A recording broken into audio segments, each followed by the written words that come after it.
Hello friends, நாளைக்கு தைப்பூசம். அதனால் இன்றைக்கே வலிச்சு விட்டுறலான்னு காலையிலேருந்து வீடு ஃபுல்லாக வலிச்சதுனால லேட் ஆயிடுச்சு. ஸோ அம்மாவும் இப்போ தான் வந்தாங்க. 2 பேரும் வலிக்கலான்ட்டு அம்மா வலிச்சிட்ருக்காங்க. அம்மாவுக்கு வந்து நான் ஹெல்ப் பண்ணிகிட்ருக்கேன்.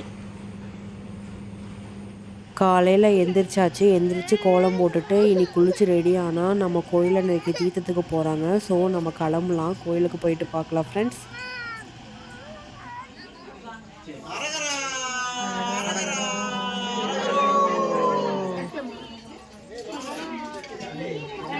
நாம் கோயிலிருந்து இப்போ கிளம்பி ஃபஸ்ட்டு பார்த்திங்கன்னா கொடுமுடிக்கு வந்திருக்கோம்.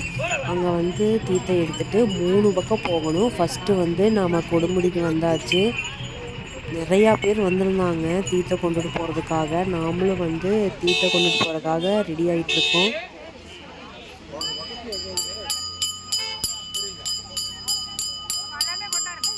கூட்டம் ஓரளவுக்கு நல்லாவே இருந்துச்சு ஃப்ரெண்ட்ஸ். பார்த்தீங்கன்னா தண்ணி வந்து ரொம்ப அதிகமாக இல்லை. எல்லோரும் உள்ளே போகாதீங்கன்னு பேசிகிட்டு இருக்காங்க.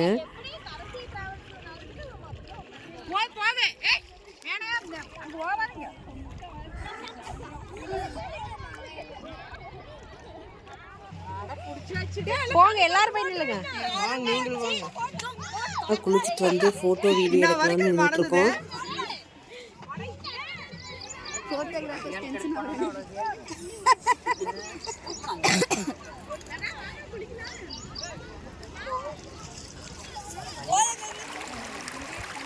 தண்ணி பாருங்க எவ்வளோ தெளிவாக சூப்பராக இருக்குதுன்னு.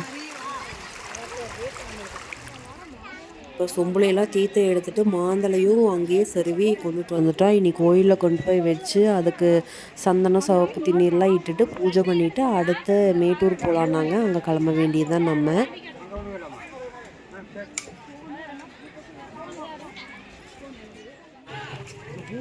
எல்லோரும் குடத்தை கொண்டு வந்து இந்த மாதிரி வச்சு பூஜை பண்ணுவோம்.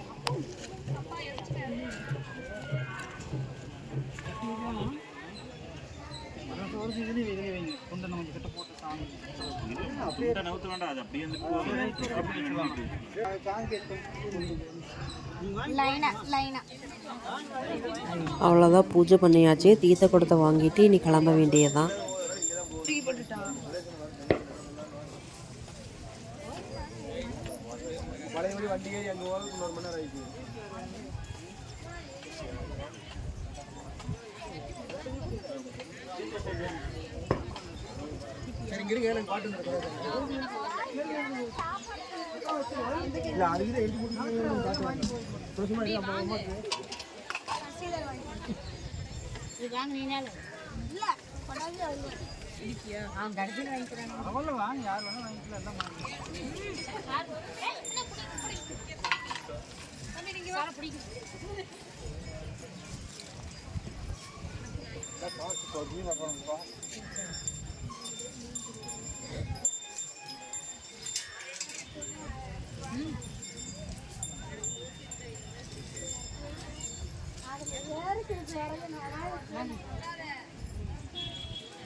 இருந்து கிளம்பியாச்சு. பேக்கரியில் வந்து நின்றுருக்கு, ஏதாவது ஜூஸ் இது குடிச்சிட்டு போகலான்னு. நாம் வந்து மேட்டூர் வந்தாச்சு. கொண்டி ட்ராவல்ஸை பார்க் பண்ணிவிட்டு நாம் அப்படியே உள்ளே இறங்கி போய் பார்க்கலாம். எப்படி இருக்குன்னு தெரில, தண்ணி போய் பார்த்தா தான் தெரியும். குளிக்க முடியலன்னா மேலேயே நின்று சும்மா தண்ணி தெளிச்சிட்டு வந்துட வேண்டியதா. எப்படி இருக்குதுன்னு தெரில, உள்ளே போய் பார்த்தா தான் தெரியும் ஃப்ரெண்ட்ஸ்.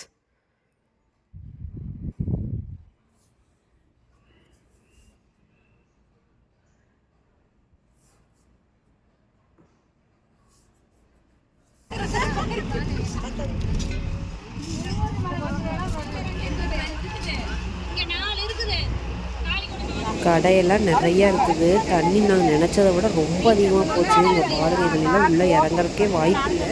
ஸோ ஸ்டெப்லேயே நின்று அப்படியே மேலே தண்ணி தெளிச்சிட்டு தீர்த்த குடத்தில் பிடிச்சிட்டு போக வேண்டியது தான்.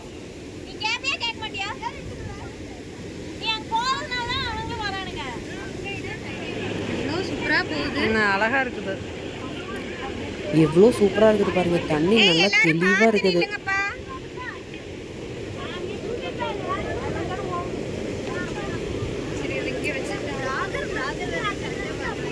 ஃபர்ஸ்ட் அதை செஞ்சா தானே அடுத்த வேலை செய்ய முடியும். எல்லாரும் சும்மா காலை மட்டும் நனைச்சிட்டு அப்படியே தண்ணி மேலே தெளிச்சுட்டு அதுக்கப்புறம் பார்த்தீங்கன்னா தீர்த்த குளத்துக்கு தண்ணியெல்லாம் மோந்துட்டு கிளம்ப வேண்டியது.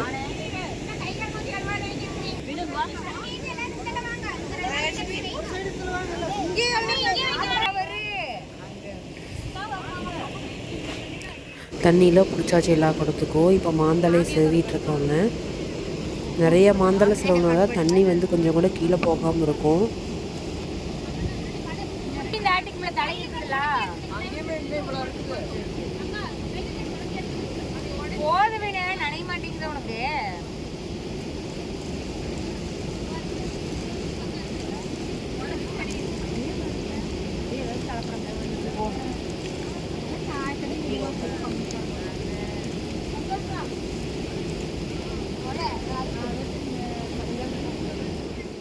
டீஸ் பண்ணுற ரோலாயம் தான் பெரிய ரோலாயம். அவ்வளோதான். தீர்த்த குடத்துக்கெல்லாம் தண்ணி மோந்துட்டு அப்படியே மேலே மாந்தலை செருவிட்டு வந்தாச்சு. இன்னைக்கு கொண்டு பிள்ளார் கோயிலில் வச்சு பூஜை பண்ணிட்டு கிளம்ப வேண்டியது தான். இப்போ பாருங்கள் சுற்றியும் எவ்வளோ சூப்பராக இருக்குது. சுற்றியும் மழை தான் ஃப்ரெண்ட்ஸ். இந்த மாதிரி இயற்கையான இடத்துலலாம் உண்மையான மனசு அவ்வளோ நிம்மதியாக இருக்குது. நீ பூஜை பண்ணிவிட்டு கிளம்ப வேண்டியது தான். அடுத்து பவானி போகணும்.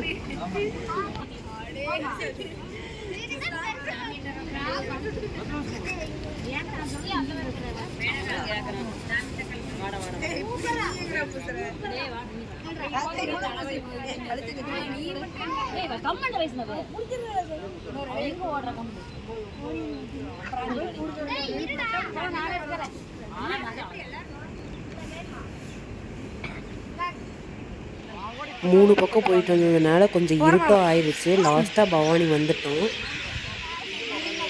இந்த தண்ணி எப்படி இருக்குன்னு தெரியல. உள்ளே போய் பார்த்தா தான் தெரியும். 8 மணிக்கு க்ளோஸ் பண்ணிடுவாங்களாம்மா. அதுக்குள்ளே நம்ம வரணும். தண்ணி ரொம்ப ட்ரையாக தான் இருக்குது ஃப்ரெண்ட்ஸ். ரொம்ப அதாவது ஜாஸ்திங்கிற அளவுக்கு இல்லை. அங்கங்கே குழியாக நிற்கிற மாதிரி தான் இருக்குது.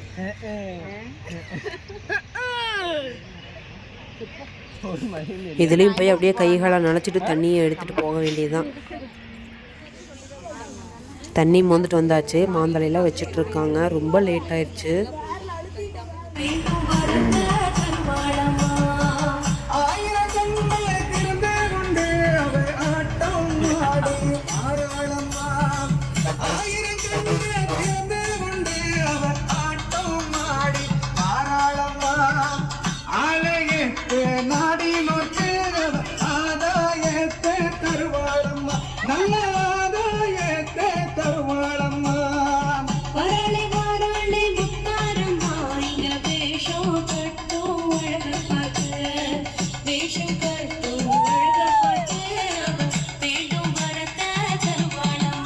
நம்ம கோயிலுக்கு வந்து தீர்த்த குளத்தெல்லாம் வச்சாச்சு. நைட் வந்து 2 o'clock ஆயிடுச்சு. ஸோ வீடியோ எடுக்க முடியல.